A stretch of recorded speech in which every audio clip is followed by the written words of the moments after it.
চাকরি প্রত্যাশী ভাই ও বোনেরা, আশা করি সবাই ভালো আছেন, সুস্থ আছেন। তো আবার নতুন নিয়োগ বিজ্ঞপ্তি নিয়ে হাজির হয়েছে আপনাদের সামনে। তো দেখতে পাচ্ছেন, গণপ্রজাতন্ত্রী বাংলাদেশ সরকার রেলপথ মন্ত্রণালয় নিয়োগ বিজ্ঞপ্তি প্রকাশ পেয়েছে। তো এখানে আবেদন করতে হবে অনলাইনের মাধ্যমে। অনলাইন ব্যতীত কোনো আবেদন গ্রহণ করা হবে না। তো এখানে আবেদনের শুরুর তারিখ এবং শেষ তারিখ জানাবো, আবেদন ফি কত টাকা দিতে হবে, তো কীভাবে টাকাটা পেমেন্ট করবেন বিস্তারিত জানাবো, সাথে থাকবেন। আর একটা রিকোয়েস্ট থাকবে, যারা এখনও এই চ্যানেলটাকে সাবস্ক্রাইব করেন নাই, অবশ্যই চ্যানেলটাকে সাবস্ক্রাইব করে সাথে থাকবেন সকল ধরনের সরকারি চাকরি নিয়োগ বিজ্ঞপ্তি পেতে হলে।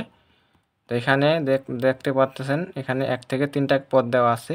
তো 3 নং পদে বলা আছে অফিস সহায়ক, অফিস সাপোর্ট স্টাফ। এখানে 20তম গ্রেড বেতন দেওয়া হবে, যাতে বেতন স্কেল 8,250 থেকে 20,010 টাকা দেওয়া হবে। পদ সংখ্যা দেখতে পাচ্ছেন 4টি, 4 জন লোক নেওয়া হবে পদে। শিক্ষাযোগ্যতা থাকতে হবে কোনো শিক্ষিত বোর্ড হতে মাধ্যমিক স্কুল সার্টিফিকেট, এসএসসি বা সমান পরীক্ষায় উত্তীর্ণ হতে হবে। যারা মেট্রিক পাস করেছেন তারা আবেদন করতে পারবেন। তারপর 2 নং পদে বলা আছে অফিস সহকারী কাম কম্পিউটার মুদ্রাক্ষরিক, office assistant cum computer typist. 16 গ্রেডের বেতন দেওয়া আছে 9,300 থেকে 22,490, যাতে বেতন স্কেল দেওয়া হবে। পদ সংখ্যা 1 জন দেওয়া আছে। শিক্ষাযোগ্যতা দেওয়া আছে কোনো শিক্ষিত বোর্ড হতে উচ্চ মাধ্যমিক সার্টিফিকেট, এসএসসি বা সমান পরীক্ষায় উত্তীর্ণ। এখানে ইন্টার পাস থাকলে আবেদন করতে পারবেন। তো অবশ্যই কম্পিউটার টাইপিংয়ে সর্বনিম্ন গতি থাকতে হবে, ইংরেজিতে 20 শব্দ এবং বাংলায় 20 শব্দ। কম্পিউটার প্রশিক্ষণপ্রাপ্ত এবং কম্পিউটার ওয়ার্ড প্রসেসিং সহ ইমেল, ফ্যাক্স পরিচালনার অভিজ্ঞতা থাকতে হবে। তো অবশ্যই কম্পিউটার জানা আবশ্যক থাকতে হবে। তো 1 নং পদে বলা আছে 60 মুদ্রাক্ষরিক কাম কম্পিউটার অপারেটর।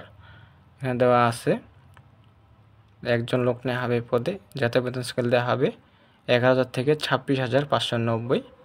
তো এখানে শিক্ষাযোগ্যতা দেওয়া আছে কোনো শিক্ষিত বিশ্ববিদ্যালয় হতে স্নাতক বা সমানের ডিগ্রি থাকতে হবে। 60 লিপিতে সর্বনিম্ন গতি প্রতি মিনিটে ইংরেজিতে 70 শব্দ এবং বাংলায় 45 শব্দ। কম্পিউটার টাইপিংয়ে সর্বনিম্ন গতি থাকতে হবে, ইংরেজিতে 30 ও বাংলায় 25 শব্দ। কম্পিউটার প্রশিক্ষণপ্রাপ্ত এবং কম্পিউটার ওয়ার্ড প্রসেসিং সহ ইমেল, ফ্যাক্স পরিচালনার দক্ষতা অভিজ্ঞতা থাকতে হবে। তো এখানে দেওয়া আছে যাদের বয়স সকল পদের প্রার্থীর ক্ষেত্রেই 1/5/2025 তার ইংরেজি বয়স সীমা দেওয়া আছে 18 থেকে 32 বছর, তারা আবেদন করতে পারবেন। যাদের বয়স 18 থেকে 32 বছর, তো 1 ও 2 নং কর্মীদের উল্লিখিত পদের বিভাগীয় প্রার্থীদের ক্ষেত্রে বয়স সীমা 40 বছর পর্যন্ত শিথিলযোগ্য। 1 থেকে 2 নং কর্মীদের জন্য 40 বছর শিথিলযোগ্য দেওয়া আছে। তো এখানে আপনারা দেখতে পাচ্ছেন যে আবেদনের শুরুর তারিখ এবং শেষ তারিখ এখানে দেওয়া আছে। আবেদন শুরু হবে 18/6/2025 সকাল 10টা। যে দেখতে পাচ্ছেন 18/6/2025 সকাল 10টা। অনলাইনে আবেদনপত্র জমানোর শেষ তারিখ ও সময় দেওয়া আছে 17/7/2025 বিকাল 5টা। তো কোন লিঙ্কে গিয়ে আপনারা আবেদন করবেন, যে ওয়েবসাইট দেওয়া আছে। পরীক্ষায় অংশগ্রহণের ইচ্ছুক প্রার্থীগণ এই যে mwarteletalk.com/bd ওয়েবসাইটে আবেদনপত্র পূরণ করতে পারবেন।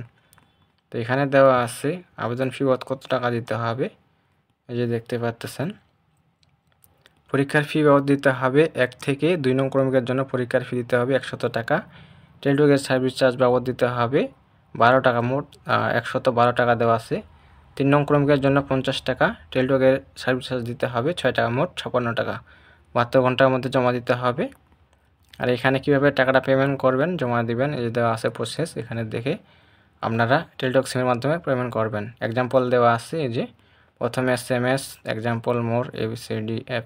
তো এই যে নম্বরটা দেখতে পাচ্ছেন 16322 নম্বরে এভাবে টাকাটা এই নাম্বারে পেমেন্ট করতে হবে। তো এই ছিল সর্বশেষ খবর।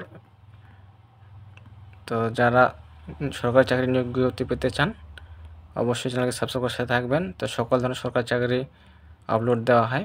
তো সব ভালো থাকবেন, সুস্থ থাকবেন। দেখা হবে পরবর্তীতে নতুন কোনো সার্কুলার নিয়ে। ধন্যবাদ সকলকে।